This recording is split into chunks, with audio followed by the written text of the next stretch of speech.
Hello, interwebs. Today I'm going to show you something that's very dear to me. In the middle of a quarantine pandemic, you may not get out to play with your friends, okay? You may do the Roll20. I actually have people that are playing Roll20 that's just not into it because it kind of, honestly, it's just not as good for some reason. And you might end up at home by yourself saying, hey, I want to play D&D. How do exactly do I play this by myself? I've seen instructional videos doing this whole thing. So this is my take on how to play solo D&D. I found in doing this, there's certain things you could do to make it a lot easier for you as the game master / player. And you'll see what I mean when I kind of go through the whole thing. To get a whole like overview, I have a webpage created going through this whole thing. If you go to drduick.com, you click on the icosahedron that looks like an atom.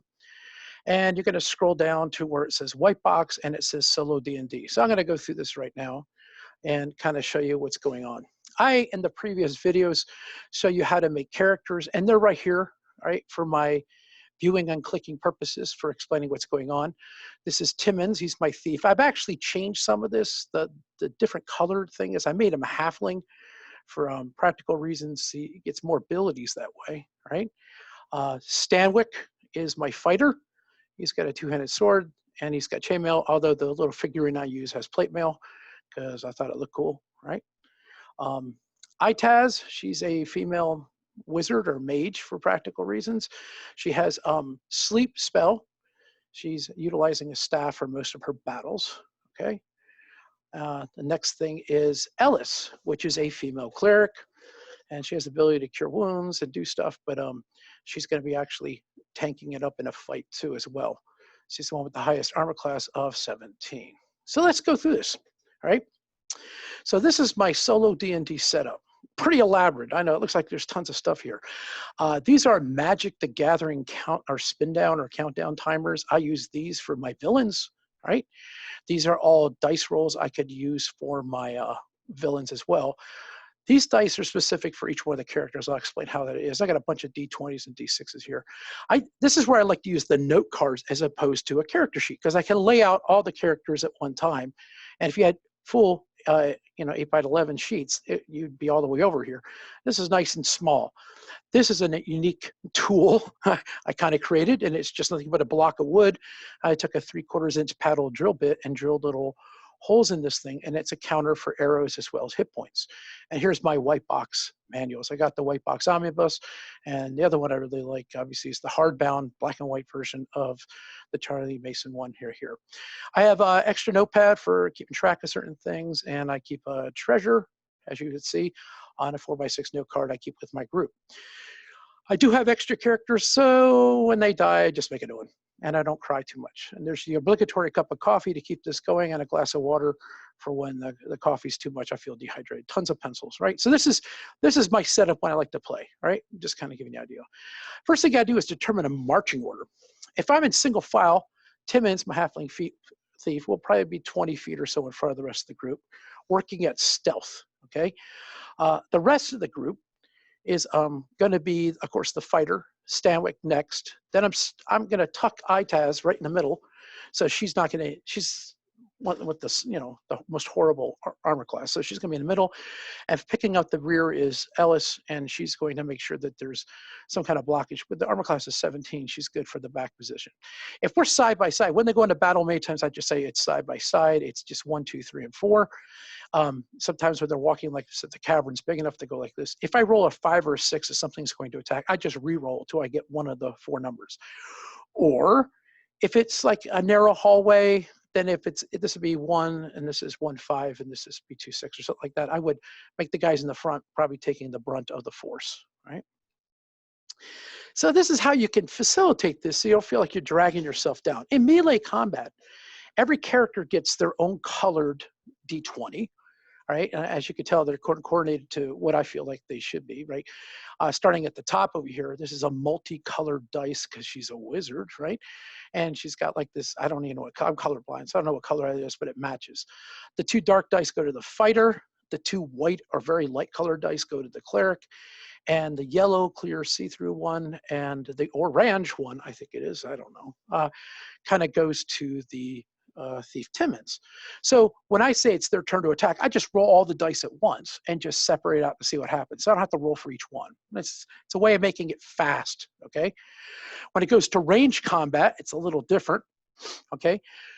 So we're starting from this position again. Here's Itaz. She gets to throw darts. So she does one roll. I'll see whether or not she hits. Or you could do 3 rolls. I just do 1. And so the 3 darts, I just add them all up and divide by 2, see how much damage she's done.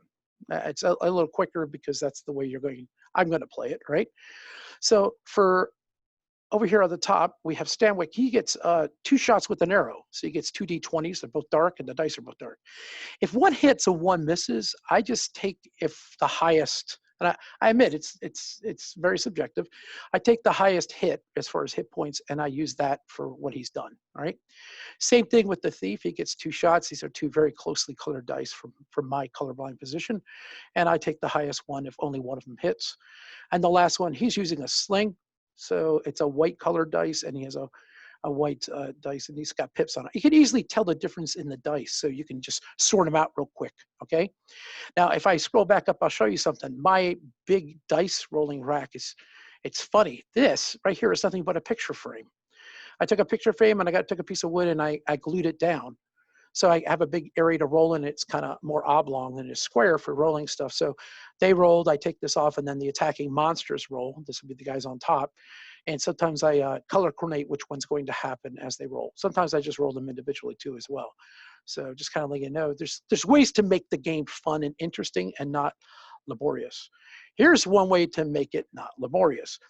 So I use these countdown timers. I bought a slew of them on eBay for like 20 bucks or something like that. And if you're playing low enough hit points, these things are perfect. So they usually get 20 arrows. A score of arrows is 20 arrows of 24. It doesn't matter, but I use 20, right? And sometimes they get more than that in their thing. I know my little card sheet has 30, but I do these as 20 all the way down for each one of the guys, and these are their hit points. Now, if you go back and see how I came up with their hit points, I added their hit dice at full plus their constitution to get the numbers you see here. And believe me, they're going to need it this level, being first level, and they're going into battle. All right, so if we're looking at this, all right, Timmons, he's got 18 hit points and he's got 20 arrows. The Magic the Gathering has these weird symbols for 20s, right? Stanwic's got 19 and 20. And so Itaz, being the Magic, she got 18, but she's only got 12 darts that she throws. So this is, you turn this, and as it goes down, you just kind of roll back 3, and you'll get the point. I'll give an example when they do the fight. Now, this is not a piece of wood, okay? It's not even polished or nothing. There's no stain on it, no varnish. So if I want to change my characters, I just take a piece of sandpaper and rub off the name and write down somebody else. That's how rudimentary this is. You can actually see timers. I'm actually countdown timers and stuff like that. I guess they're spin down counters or whatever they're calling them, on eBay or Amazon, and they cost money. This is a block of wood. It's like nothing. I mean, if you want to play this is a cheap way of doing it. I think the cost of the dice, if you can find them for cheap, it's a good deal, right? So for the actual monsters, because I'm not hiding stuff from me, I'm playing it, I just use the spin down timers, okay? And I put their hit points straight up. So this is a 6, a 4, a 6, and a 5. If they're bigger monsters, I have actually bigger spin down timers. I'm not showing them here that I can use, and obviously they could be the boss. I make it a real big one. If they have more than 20 hit points, I use 2 timers with them. I mean, there's a way to do this that you don't have to be writing down all these hit points, especially if you're playing by yourself. It gets laborious. So I wanted the feel of a group, a party doing work and attacking things and moving through a dungeon. And I did this the best I can without feeling like I'm erasing and rewriting a bunch of stuff. I mean, I write down all the treasure, obviously, but erasing arrows and adding arrows or whatever it is, these things, just these timers, is a really great way of doing this, okay? And like I said, a good idea never cares where it came from. So if you like what I'm doing, go ahead and use it. I think it's a great idea, all right? So I'm going to give my example at Stoneheart Valley, and this is a great module. I run it with an entire crew using Swords and Wizardry Complete. But for my example, I'm using Swords and Wizardry White Box, or how would you say, Fantastic Medieval Adventures White Box. So once again, if you don't know what that is, go back and look at my other videos.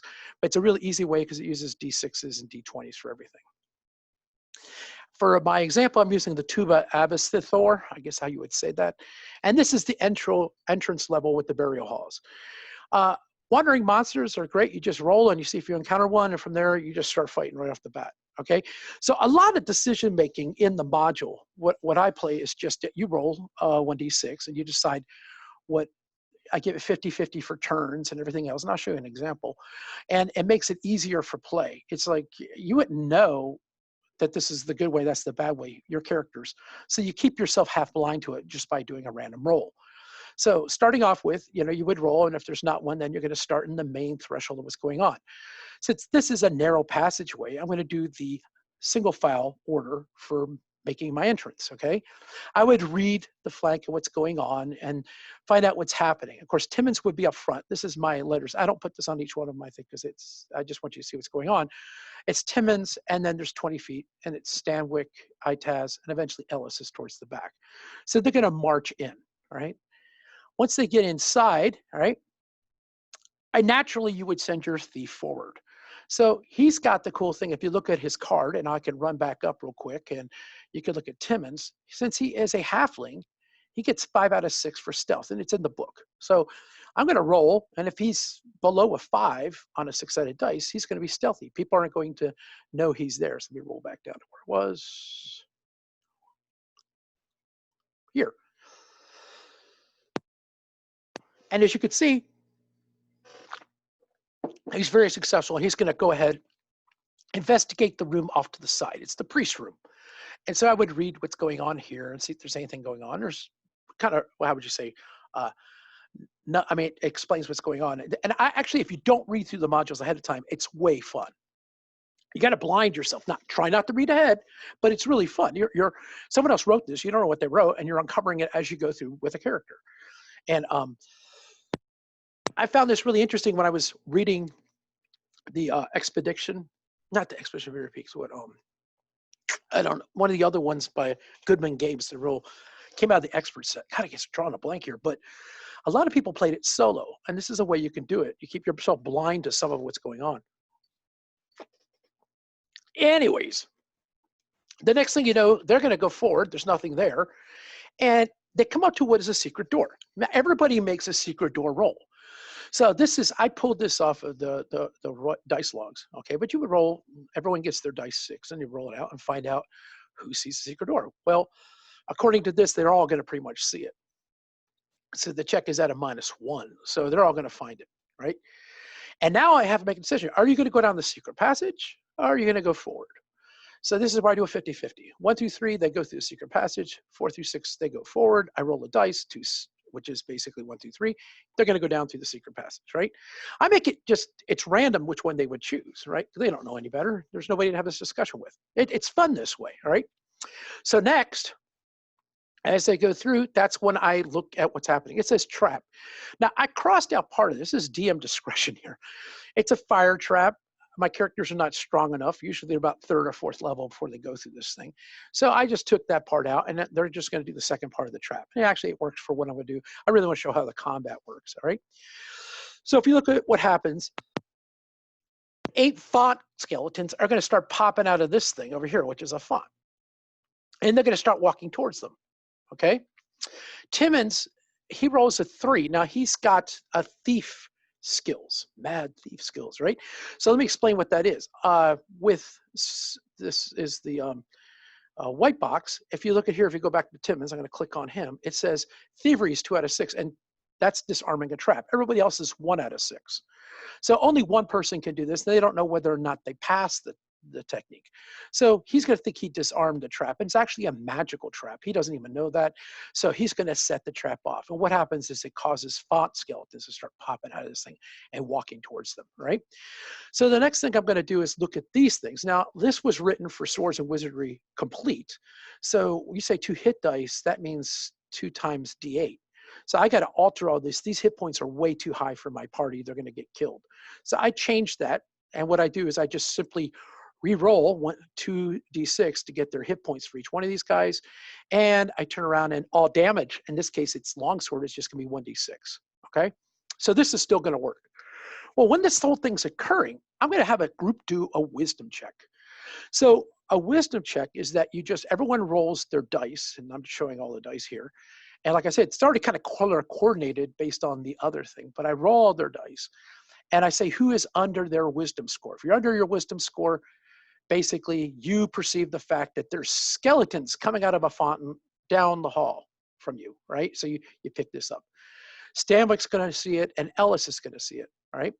Ellis's score is 17 and she rolls a 3, which is well under it. So she's really going to notice. Itaz wisdom is 6 and Timmons is 6. So actually they don't notice it going on, but Stanwic picks it up. He has a wisdom of 12 and he rolls an 11. So these two pick up the fact, hey, we got skeletons on the route. So then they turn around and they go into fighting order. Now I'm giving them space. This is one of those things they're going to probably fight side by side. And I'm going to keep my 2 guys up front. In this case, it was Timmons and Stanwic. And then Itaz and Ellis will be towards the back. And this is just a preference based on how I already set up my order, right? So when they come to attack, if they have 4 of them at first, I'm going to come in 2 waves, 4 and then another 4. I roll for each one of those to find out who they're going to attack. So these guys, and I'm using countdown timers for their spin down counters for their hit points. The first guy I roll a 5, so he's going to go after Timmons. The second guy is going to roll a 1, he's after Timmons. And then these 2 guys, I roll a 2 and a 6, so they're both going to come and they're going to go towards Stanwic. So the first bout of battles just with these 2 guys. I'm also thinking they're coming down the hallway, so these guys can pull arrows and let's do some firing. All right, so right off the bat, they're going to get the first shot off because they hear these skeletons clinking and clanking down the hallway, so they see him coming. Now, here's a little token thing underneath Itaz. That's the light. She's got a lantern.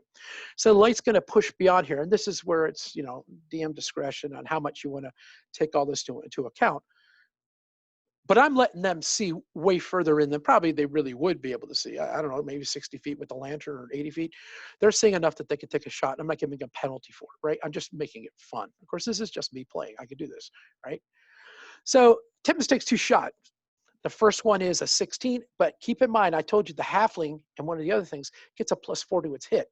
+2, and he gets a +2 his dexterity. So he is going to pop this guy for 2.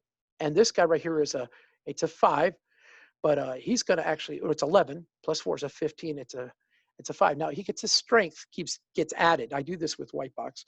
It's added to your hits, even if you're using an arrow. It's like how much you pull back the bow or something. I don't know. I know Swords and Wizardry Complete lets the fighter class do it. I just kind of let everybody do it. Remember, they're kind of soft at this age, so they get what they want. The armor class of the monsters are 13. So Stanwic, he's going to pop this guy, right? This is 6. It's his hit points. He's popping him for 1, but he gets a +2 damage. So he's going to do 3 hit points of damage on that guy.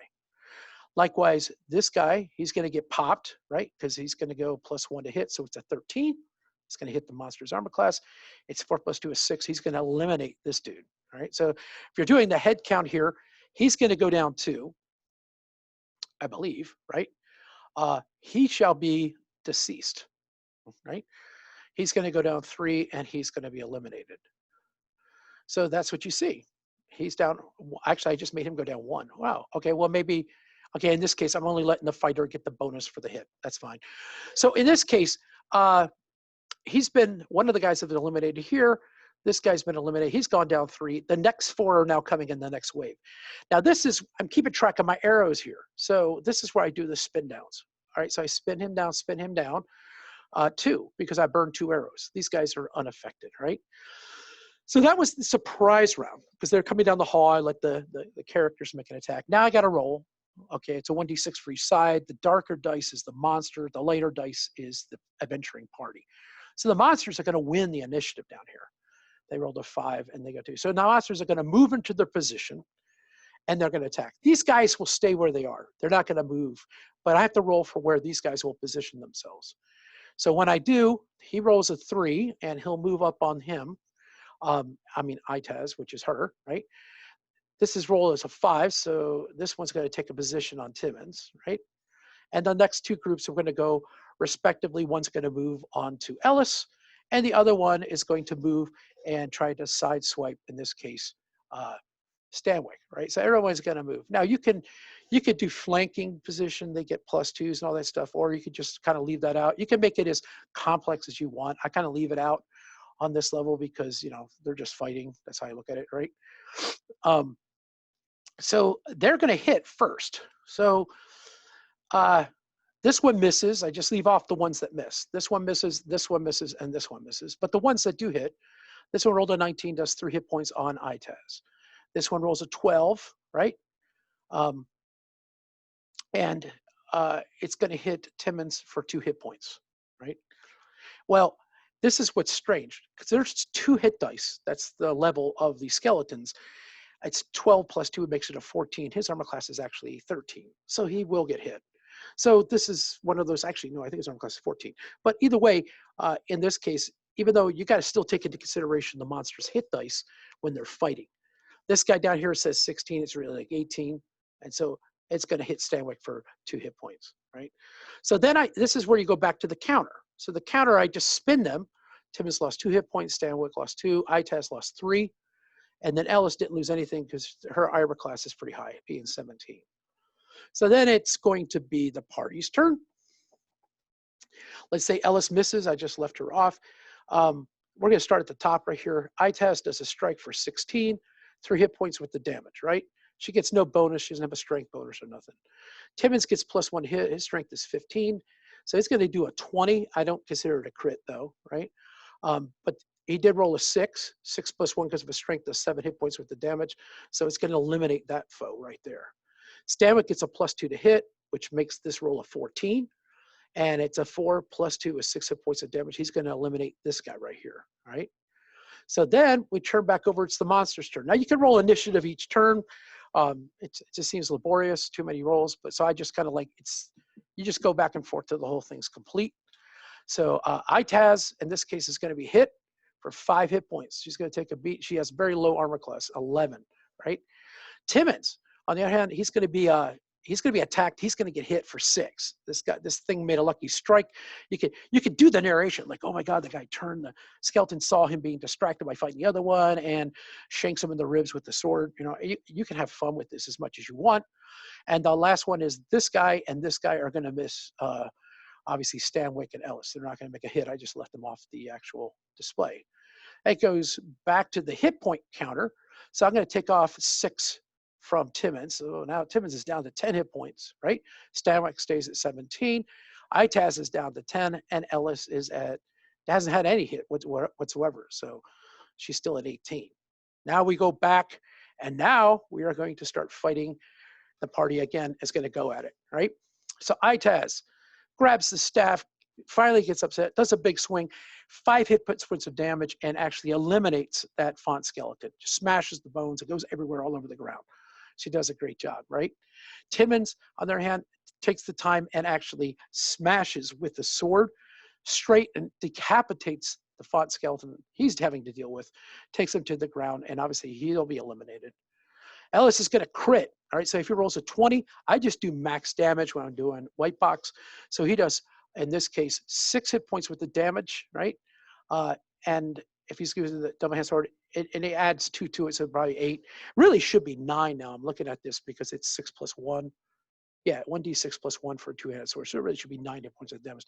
Doesn't matter. Totally eliminates this guy. He only has 3. Ellis finally gets the mace going. And you could say it does double damage. I just say it does straight damage. She smashes for 5 hit points with the damage because she's got a +1 on her strength. So she does a crush and she kills this thing. So at the end, you could turn around and look at what has happened. The conclusion of battle, you can see that some arrows were spent and you kind of keep it there till they get them back, right? And the other thing too is that your parties have cleared the actual encounter. Then you just kind of say, okay, well, they said they're still going down the secret passage, or does this change the effect? You would roll a 1d6, right? And see if they're going to still go down the passage, or now they're going to go investigate that font that just had skeletons spit out of it, right? So like I said, this is just a kind of a demo of how I would play it. I didn't really want to play it in front of you. I don't really have a good enough camera that could sit there and focus on. I don't know how interesting that would be for people, but the idea behind it was like, this is a way of kind of playing a group or a party in a D&D setting in a solo encounter format, because it's fun to do, and actually, you know, you get attached to some of them. I had a one encounter with I was playing with a guy named Vesper. He was my fighter up front, slaughtering everything, and then he got eliminated. and I got to let them go when they die. And I think it was just kind of stunk because you're kind of like really kind of liked that character. He's gruff, and I kind of had some fun with him. So this is something you could try, and hopefully you found this enjoyable, if anything, kind of informative. All right. With that, I wish you have a great day, and stay healthy.